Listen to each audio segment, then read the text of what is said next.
Okay, today we're going to look at two of my favorite pistols, and what we've got here is pistols for me and pistols for my wife. I've got my everyday carry and I got her everyday carry. So today's topic is the 1911 Stingray versus the FN 545 Tactical. So these two are going to hit it head on with each other. But we're going to look at the difference in these two pistols and examine them closely. Their differences, their similarities in all the major areas. I own both of these, so this is not a debate to see which one that I want to buy or try to talk you into one. I'm just going to highlight their strengths and their weaknesses, their similarities and their differences, and maybe it'll help you make a decision. I've got about 50 years worth of experience dealing with guns, especially pistols. And of those 50 years, I have read thousands of articles from professional shooters all over the world. And I've also shot with some professional shooters, spent time in the military, and used it for home defense. I've taught courses on home defense, so I've got a pretty rich history. And now I can distill some of the top shooters in the world and some of the top builders in the world and give you that information, save you a few hundred hours of study time. So perhaps you are a first-time gun buyer and would love to get some good information before you lay down your $600 to $1,200 for your hard-earned money. Perhaps you already own one of these types of guns, and you really want to add to your collection. Perhaps you have been highly biased in your thinking by listening to what I call basement dwellers, Xbox soy boys. They're living still at home with mom and dad in the basement. They're 12, 13, 14 years old, and they get on the internet and they type up all kinds of what they feel like is important information, tidbits here and there, and they have no clue, no experience with guns whatsoever. But they are trolls. They're underneath the bridge, and they'll come out and they'll tell you, well, you ought to buy this and you ought to do that, and I've heard this and I've heard that. And you get them out on the range on the first day and they're scared because they've never even heard a gun go bang other than playing with their Xbox. So we don't want you to feel like you need to use everything that's on the internet. So we got a lot of disinformation nowadays. We want you, however, in our format here at our channel, Shoot Fire with Ashley, we want you to feel very welcome and comfortable here. This distillation of 50 years of my own personal experience should be helpful to you. This comes, like I say, from shooting, from the gun range, from reading expert writers and expert builders information. So the first thing we're going to start off with, I'm going to go ahead and lay a few things aside. We're going to lay this big boy aside. We'll put him over here just for a little while, let him rest. He's okay.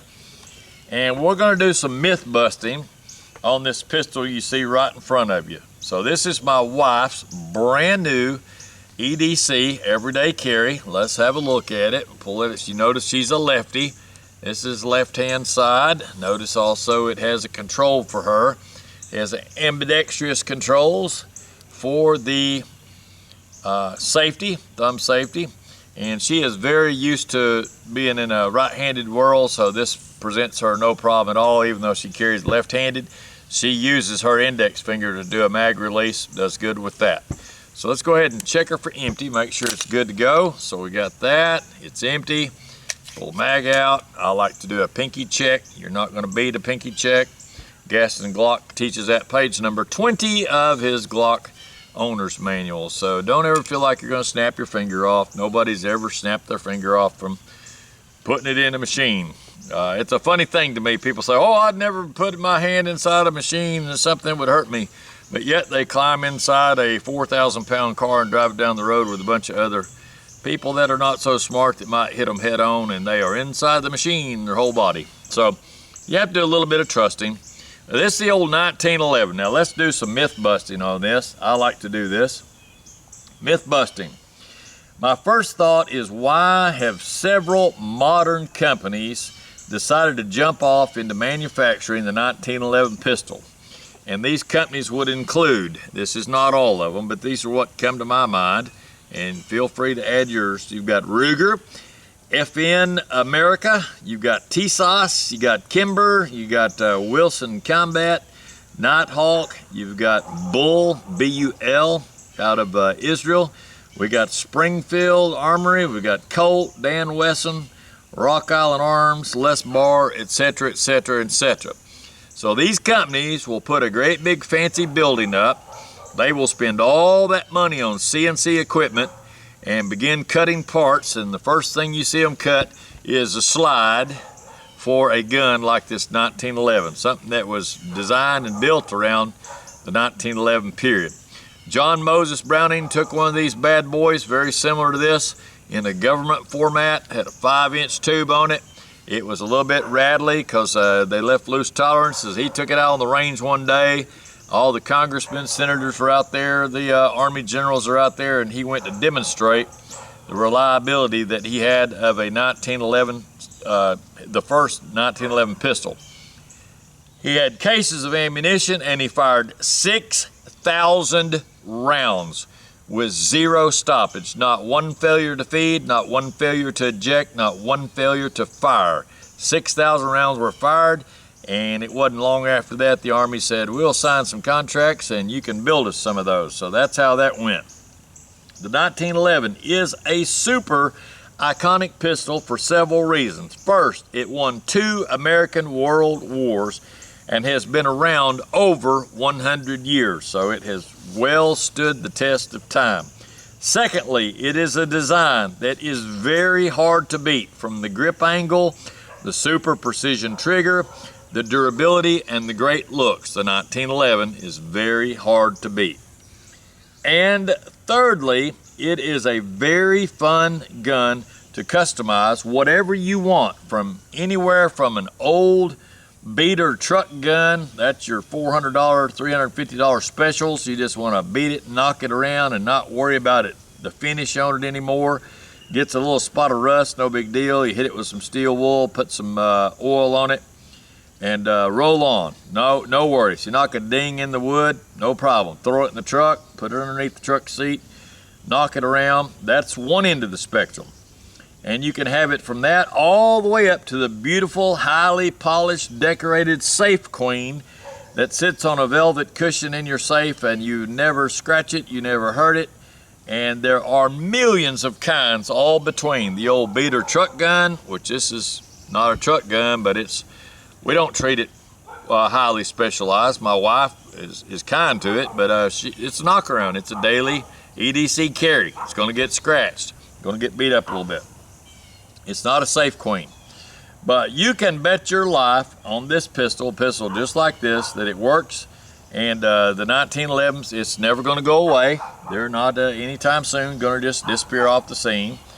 But never let the basement dwellers, the 13-year-old kids, guide you in your pistol needs unless they are a child of a master 1911 shooter or gunsmith. If that's the case, and they're a kid that knows all about it, and they live with Grandpa, and he's built a whole bunch of these and shot them in war and stuff like that, you might be able to listen to their advice. But if they're just Xbox toy boy and they're playing with guns on the Xbox, don't listen to their advice. This has stood the test of time. This gun right here will flat get the job done. And I'm going to tell you just a few brief things about this gun. I got this came from TSOS out of Turkey. When I first got it, it was oversprung really bad, but it ran good. Didn't have any reliability issues. Only problem with the gun for my wife was it was so hard to cock. The recoil spring was supposed to be an 18-pound, and I think it was about a 24, 26, 28, maybe 30. You couldn't even pull it to the rear. So I went with the Wolf Corporation, got with them and put a light spring in here. I believe I went with a 14, and I built her hand load. She's shooting a light hand load, made with bullseye powder, 3.5 grains, and a 230 grain bullet. So with 3.5 grains of bullseye, a nice 14-pound recoil spring, it shoots and ejects about arm's length, which is perfect. And it functions every time, goes bang every time, ejects every time, reloads every time. What else did you do? Well, this spring back here, according to John Moses Browning on the original old GI guns where they're in real combat situation, he ran a 23-pound spring on the mainspring right here, and I went ahead and backed that off a little bit for her, because when you cycle the slide, you need that to also be able to cock the hammer. So I dropped that down to about an 18-pound spring, and then I tested it thoroughly. One thing John Moses Browning did not have on his guns back in the day, he had a big fat firing pin that was designed for 45 only. And the larger diameter of your firing pin means the harder you have to hit it with the hammer.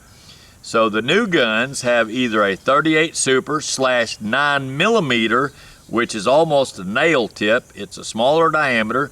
So therefore, since it pierces the primer much easier, you can put in a mainspring that controls your hammer.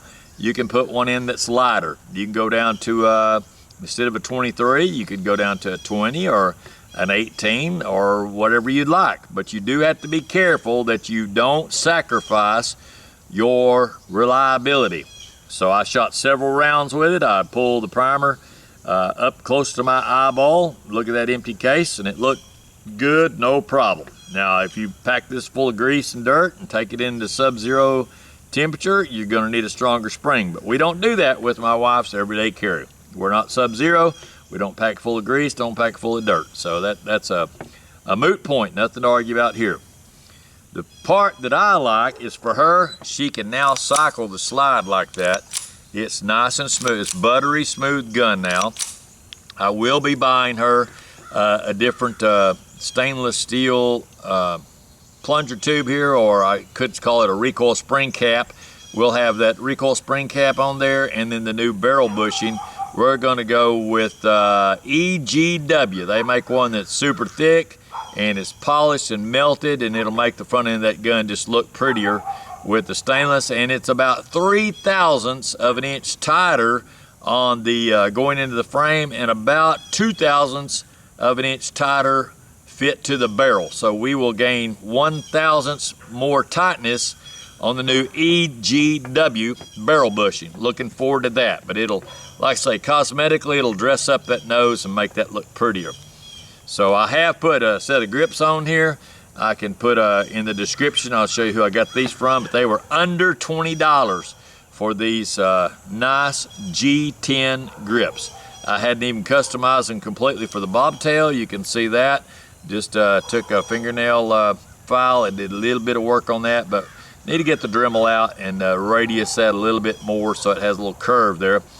But they dropped right in. They had O-rings, they had torque screws, they had everything I wanted. They are cut for the safety, so you've got them on this side. It's cut for this part. There's a little wing underneath there, a little flat that has to go up and down, and they've done a little modification cut on the bottom side. I went ahead and went with the 1911 government model grips because they're just easier to find than looking for bobtail. So beautiful gun, got the bobtail. They copied Ed Brown. They gave credit to Ed Brown. Beautiful gun. So let's go to some of these other topics here to myth bust. I like to do this. Let's start with myth, the myth that you'll hear the most on the 1911. Here we go. Here's the myth. I wouldn't carry that gun because they're not reliable. I've seen guys go out on shooting range and they had stoppages with their 1911, and the Glock boys, they pull their Tupperware, tactical Tupperware out of the box, brand new from the factory, and it shoots and goes bang every time. Is that true? Yes, sir, that's true. We're going to look at why. Okay, we'll look at exactly why. Here is the number one reason, first reason that the 1911 suffers a very bad reputation for reliability. It wasn't back in John Moses Browning day when he pulled out that old military gun and shot 6,000 rounds without a malfunction. You know one of the advantages that he had? His magazine that he built and designed that day, the spring, the feed lips, the size, the way it was welded, the way it was built, everything about it was designed for that gun. That's where Glock has an advantage. If you buy a Glock 21, which is a full-size 45, the magazine that comes in that box, maybe two of them, will both be 13-round Glock magazines. That gun will not fail because of a magazine problem. This gun comes with a magazine made by Mec-Gar, M-E-C-G-A-R. Comes right out of Italy. Mec-Gar is a famous magazine company. Say, well, did they go with the Italians because they're over there a pepperoni factory and those are just cheap mags? No, they didn't do that. It's not a pizza company that happened to make magazines on the side. This magazine is made for some of the top 1911 pistols and other pistols in the world.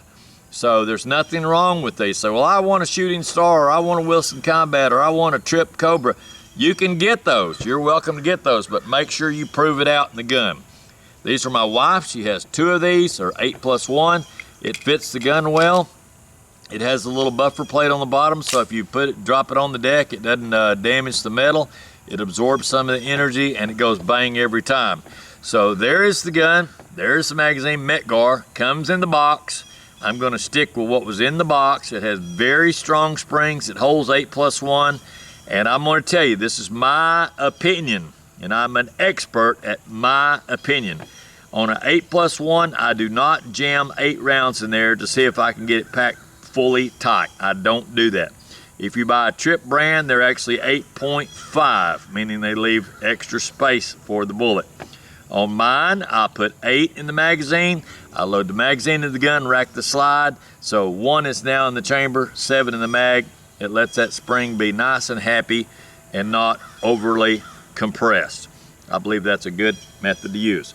So the magazine, many companies produce the 1911 magazine today in hopes of making a profit, but not all magazines are good. The design includes different types of feed lips, different shapes of followers, different follower materials. Please stick with the top rated name brand magazines like Trip, Wilson Combat, Meg-Tech, Chip McCormick. Most good 1911 builders will pick the mag that has proven to work well with their guns. No 1911 wants to send out a gun that won't run. That can get you labeled as a junk gun even though the gun is top quality. The magazine is a very important part of the gun and is a big part of feed reliability. So that's something that I look for. What kind of mag does the gun have? If the mag doesn't work, get a different mag, shoot it and prove it just like you would in combat, and prove the thing. Make sure it works. Shoot it a bunch. Get several of them. Shoot them, shoot them, shoot them. Make sure they run good. Competition guys will take a 1911. There's bullseye shooters that have guns that can shoot 1 inch at 50 yards with this gun. So never look down on a 1911. There's very few gun companies that can do that with a 45. But that's because of excellent build quality, excellent design, and the super crisp trigger. The trigger on the 1911 is by far the gold standard of trigger quality in pistols. So the next thing we want to look at, the magazine was number 1. That's your number 1 problem. Of all the myths, they say this gun's not reliable. It's not the gun, it's the magazine. All right, so we'll lay that aside. Number 2, what's the number 2 problem with the 1911 that keeps it from being dependable? Here we go on number 2. See if you can guess what it is. I'll give you a hint. It is located right here, right on the back of the gun. If you don't know what that part is an extractor. The extractor goes inside this slide. They bore this out. It's got a hollow round cut in there, and the extractor looks like a nice toothpick kind of. It's round on the back side. It comes to the end and it has a little claw shaped like that. That extractor is designed to grab that empty case and shuck it out of the gun out the side. So the extractor claw is right here. You can see the claw. I think you can, but anyway, if you look down inside your gun, right inside there is the extractor claw. What you can do, pull the slide off your gun, put a round in between the extractor claw and the breech face. You should be able to roll that around and it not fall out. If it falls out, your extractor claw needs to be tuned. That's a whole different topic. But all you have to do is a little bit of bending, put the extractor claw back in there, test again with the round, and make sure it will hold the round stable. The other thing is some people have extractor claws in the gun that is too tight. It's preloaded and bent in such a manner that when you try to shove the bullet between the extractor claw and the breech face, there's not enough room and you have to shove hard. Well, that means when that gun is trying to run and gun, magazine tries to kick the round up in there, it's not going to have enough room to get in there. That gun is going to jam.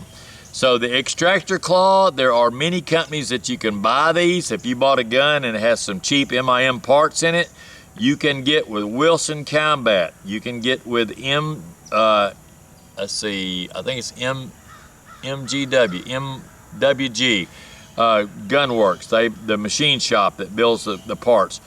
They have them, Wilson Combat has them, Ed Brown has them. These are excellent parts that you can buy, bulletproof, tool steel, heat treated, best spring material, built out of unobtainable, that's kind of a joke. But all different kinds of material, they'll be flush cut on the back, they'll fit your gun good. And some of them are pre-tuned, so you don't have to do any fiddling or tuning or bending. The thing with an extractor, once it is put in the gun and it is tuned properly and you've shot a few rounds, it's going to stay there long term for thousands of rounds, and it'll give you good reliability. The other thing with the extractor claw is the claw face itself needs to have some radiuses polished in it. And it needs to be have a little bit of a rounded tip on it. You don't want any sharp edges. I bought a brand new Springfield one time, and the extractor claw, it looked like they'd run it on a grinding wheel. It was full material on the top, and on the bottom edge it was as sharp as a razor blade. I don't know if somebody hit it with a grinding wheel. I don't know what they did. Maybe someone was dressed them in the factory. But I quickly took that piece and put it in the trash can where it belonged.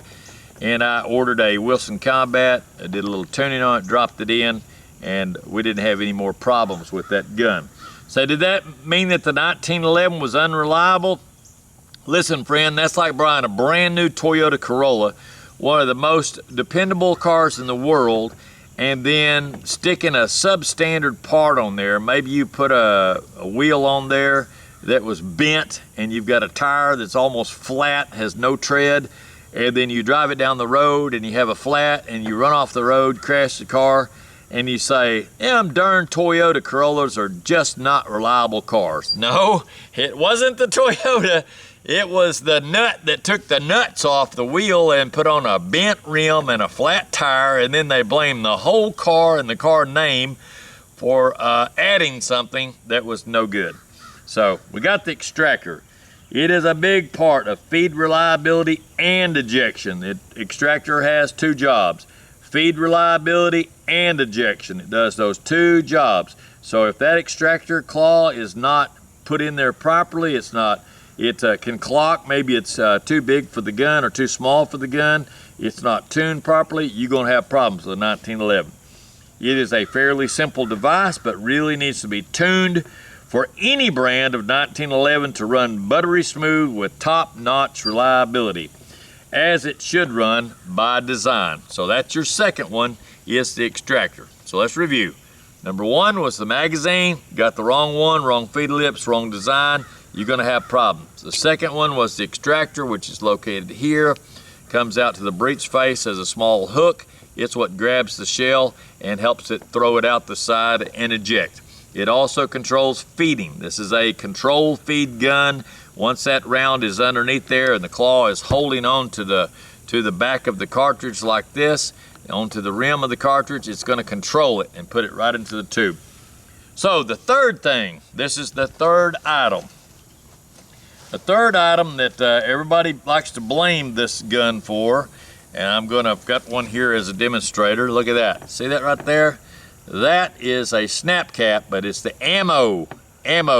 Now, here's a good example. If I took this and put it in the gun, and I rolled it over like that, loaded it up real carefully, put it in, let it go forward, look at that. Oh man, that was just slick as could be. Now, if you took this gun out and you had to protect yourself, and you pull this gun out, and you pull the trigger, put your thumb safety down, you aimed at the bad guy, oh my gosh, we're talking about a situation here. He's getting ready to chop you with a machete, and you pull the trigger real carefully, boom! Guess what? That darn 1911 is not reliable. That thing almost got me killed.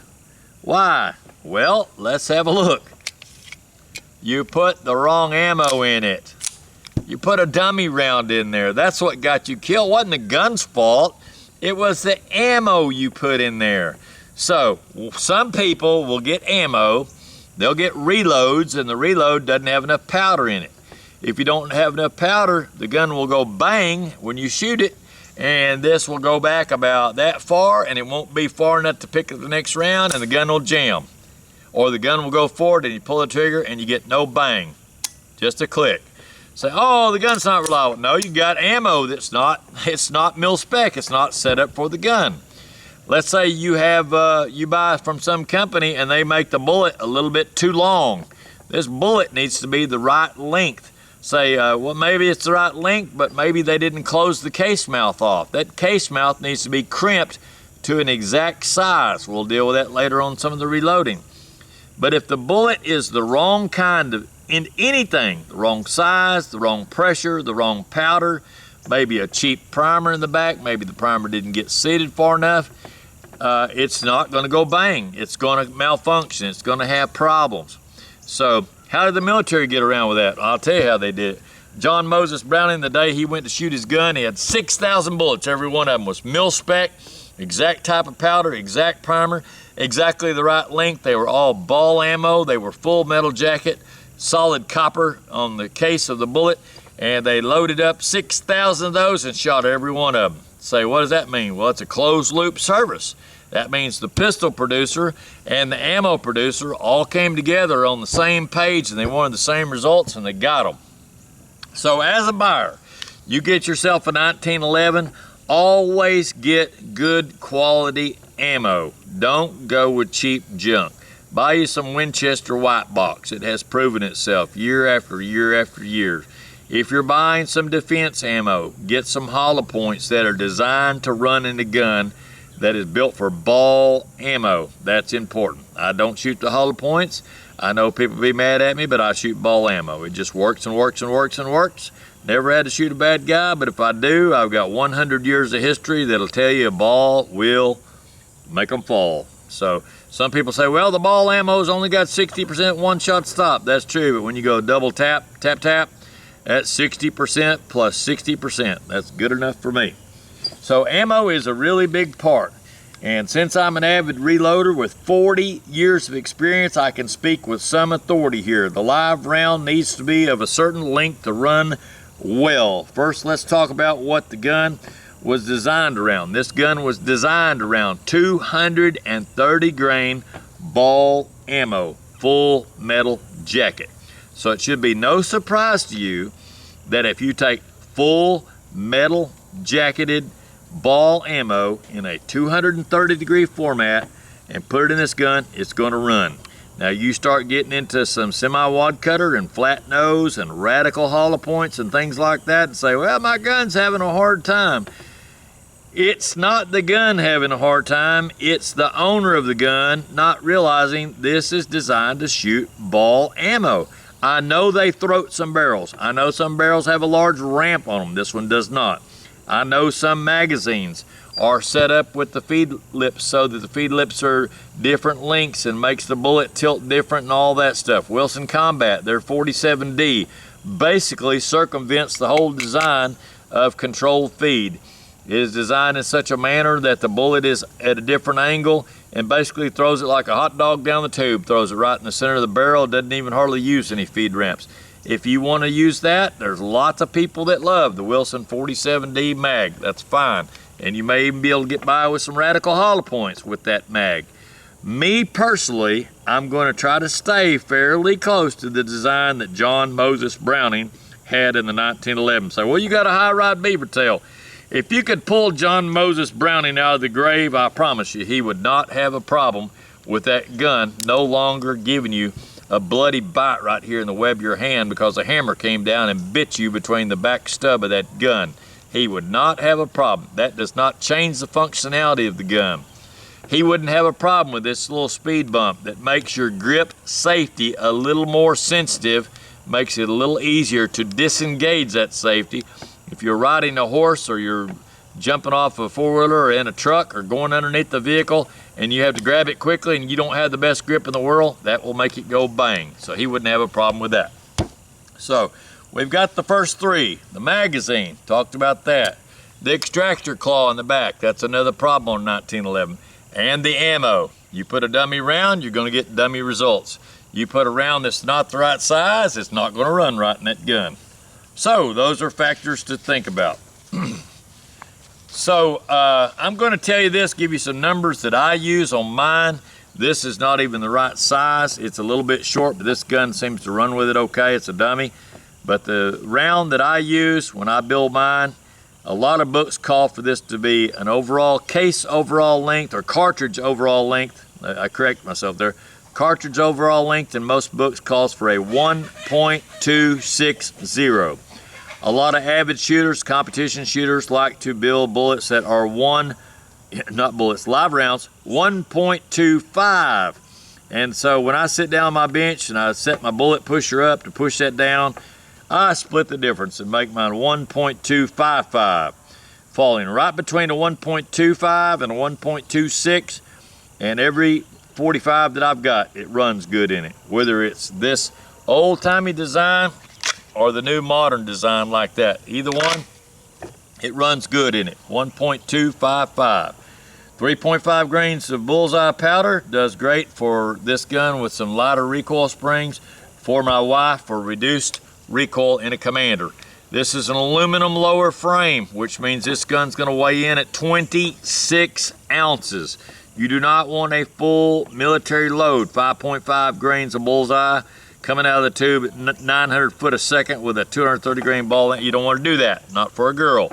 You might do it with a man and get by, but a smaller lady that's recoil sensitive, you want something she can go pew, pew, pew, and shoot and hit the target. I do not like guns where ladies go in a gun store and they buy a little bitty gun. They say, I want one of those new Smith & Wesson. I want them little bitty micro gun. They can't cock the slide. They don't know how to cycle slide. It's too tough to operate. It's so small, their hand is close to the end of the gun. They blow their hand off. And when you take them out on the target range to try to have some target fun, they can't hit the broadside of a barn. So the 1911 in a commander size with good sights, a good crisp trigger like I set up for my wife, you can flat do some target work up close and personal. I'm talking about 7 yards, 15 yards. Man, you can strike a match with it. It's that accurate. So we might show you that a little bit later, but right now we're going to talk about reliability. And the last feature, this is one of the big ones for reliability. You ready for it? We covered the first three. This is probably one of the worst, is Bubba gunsmithing. Oh boy, I've seen this a lot. Somebody comes to a range, they can't get the gun to run. They just bought it used off of a buddy and it doesn't run. And the buddy they bought it off of, not a real good friend, but he sold them this gun, sold it cheap. I got it for $300, got me a 1911. And they bring it out there and every other shot it's jammed. And then you start looking into it and find out it has been Bubbaized. It has been in the basement, and the man took out his Dremel tool, and he read from some kid somewhere. He'd read, and they read, and they read, and kept sending it forward, that you could take that Dremel and go down inside there, and boy, I mean, you could just melt the throat of the barrel and the little ramp that's inside the frame. Those ramps would just take your Dremel and just work it and work it and work it, and just blend that all together. And then you go on a different channel and you see Mr. Wilson Combat, and you watch some of his experts that build pistols that are $5,000, and he will tell you quickly there is supposed to be 1/32 of an inch gap between the feed ramp and the frame, and the lip of the barrel needs to have 1/32 of an inch gap, and never blend those two together because it's going to cause you a reliability issue. So what caused that? Bubba gunsmithing. This is not to shame anyone from trying to personalize their wonderful 1911 pistol, but please don't be guided by notions, by basement Xbox trolls or soy boys. Your friend at work may order a brand new super nice thumb safety. He gets the thumb safety, he drops it in, and he's tickled to death and it works good. So you decide to follow him on a notion, on a whim. So you get online at home and you order you a thumb safety and you go to drop yours in. It will not go into the gun, and it's because it may need some precision fitting and some expert file work. The distances inside here for that thumb safety are in thousandths. So you've got your brand new shiny stainless steel thumb safety and you can't get it to go in there. So you take your Dremel out and you begin to grind, and you grind off the little knob on that and you get it where it stabs right in, and now you're happy. You say, I got it. Only problem is you cut so much off that now your thumb safety goes up into the safe mode and you pull the trigger and it goes bang. You ruined your safety. So that's Bubbaizing. You don't know what you're doing. If you don't know what you're doing, take it to a gunsmith and have him install the part properly for you. Or get on YouTube and find somebody that knows what they're doing and watch, and get you an old dummy gun that you don't care about and you can play with it a little bit. But don't go trying live ammo. Don't go doing appendix carry, shoving it down in your pants when you don't even know if the safety's gonna work. Don't do that. So you might decide that you want a super light trigger pull and you start bending on the sear spring, only to find out that your new 1911 pistol is now a machine gun. So I'm gonna show you this. I don't think anybody's gonna throw a fit, and we're gonna talk about this for a minute. This is a sear spring. Now I'm gonna have a pointer. This is a high-tech pointer. You cannot buy these in stores anywhere. It looks a little bit like a nail, but this is not just a regular nail. This is a very, very precise pointer. So here is a sear spring. This is what's in the back of your gun. It's located right here on the very back of the gun. If you pull that mainspring housing out, it's got a pin that holds it in there, and that comes down. This lays inside the gun right there, up inside there, okay? Now let's talk about the parts, the controls here. The first control that you see, I don't know why people can't get this right on the internet, but they jump around and they never explain it properly. The first control that you see on this sear spring right here, you see my pointer pointing at, that first one has one responsibility in life.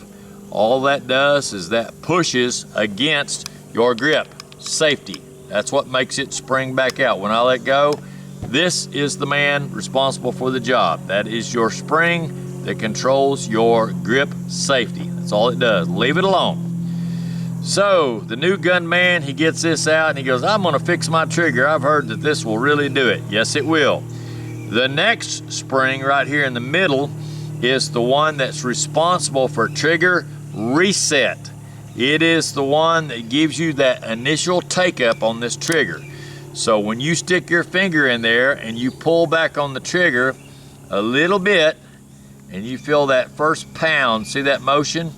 You feel about 1 pound, maybe 2 pounds of pressure, and you hit a wall. That's what we call it in trigger work. You hit a wall. That means something stops. And you've got that. On this gun, I've got it tuned for about 1 pound.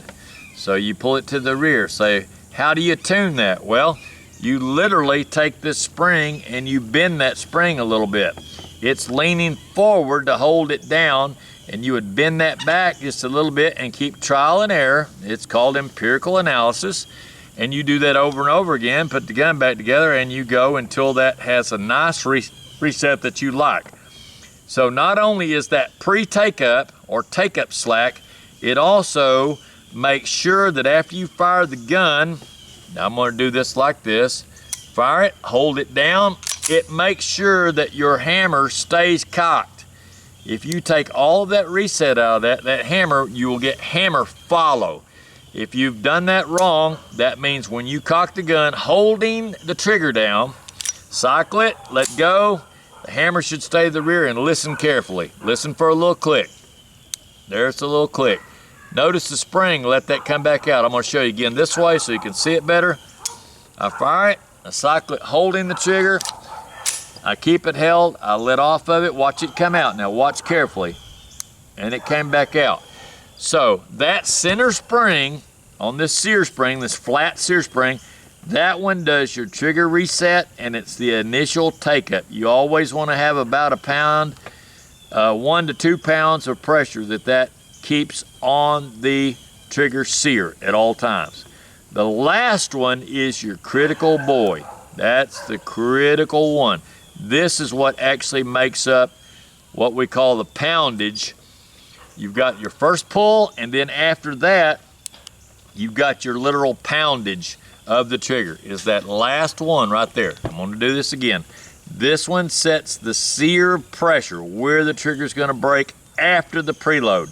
So in my wife's gun, I've got this set up for her. She's an advanced shooter. She has, notice it's cocked, 1 pound of take-up. That's your middle spring of the sear. Your sear spring to the far left is now poundage.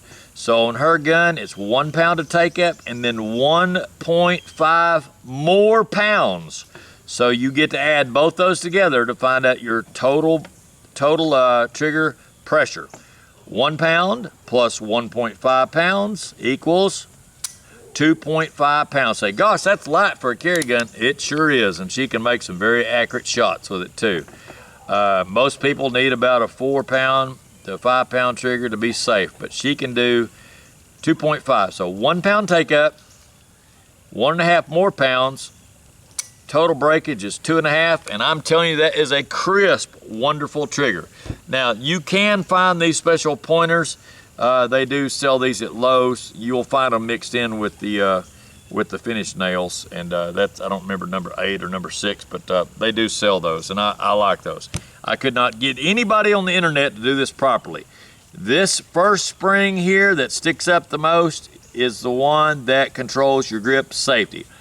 Second spring, this little piggy didn't go to market, stayed in the middle, and this spring right here is the one that takes care of your trigger reset and your initial take up when you're pulling on the trigger. The last one, which is the most critical of all, is the sear spring itself that determines when the trigger is going to break. You add the pressure of this plus the pressure of this. A plus B gives you C, and that's when your trigger is going to break. So if you set this for 1 pound and you set this for 2.5, or in this case 1.5, you've now got 1 plus 1.5 is a total of 2.5 pounds, and then it breaks. So what does this have to do with as far as trigger pull? Not a single thing. This is only for your grip safety. So there's that special pointer. Feel free to get you one of those from Lowe's. Now, that takes care of that. Now, Bubba Gunsmithing, let's finish up. You may have this problem. You might decide you want a super light trigger pull, and then you start bending on this sear spring, only to find out now that you have made your gun into a machine gun. So again, don't just grab this and just start bending if you don't know what you're doing. Get with an experienced, real true 1911 gunsmith man or lady. There's ladies that do this job too. And get with somebody that knows what they're doing. If you start bending, you get that where it's almost zero, it's not going to reset. You get this where it's almost zero, and next thing you know, you pull. I have seen this happen. It is possible. Cock it, you've got 8 rounds in there, and you pull the trigger, and all of a sudden, instead of going bang, it goes boom, boom, boom, boom, boom, boom, boom, boom, boom, and it's out of control. I mean, where's it going to go? You might end up shooting yourself right in the face. So don't play with trigger parts if you don't know what you're doing. Plenty of videos on this. Wilson Combat's got them. EGW, the company I probably screwed up their name a while ago, they've got them. Lots of people have information about that. And they will warn you. They're not going to be responsible for you doing something dumb. So the last one with the Bubba Gunsmithing is Bubba with his trusty Dremel has killed many a 1911 pistol. Even though their intentions were very noble, they brought home their brand new Dremel from the Lowe's or wherever they bought it online. Maybe they got an off-brand from Harbor Freight, but they break out a Dremel and it's running at 10,000 RPM. Instead of putting a cotton tip and doing some generous polishing, they put a sanding bit or something else, no telling what they put on the end of it, and they take 10,000 RPMs and go in there and start grinding and cutting. They start changing angles on the sear. They start changing angles on the hammer hooks, and next thing you know, you've got a gun that's not reliable.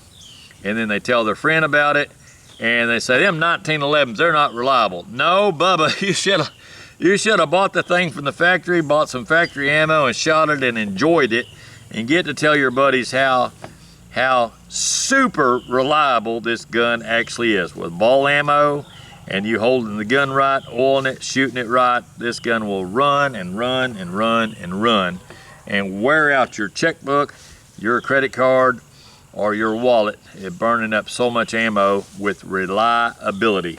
Very reliable gun.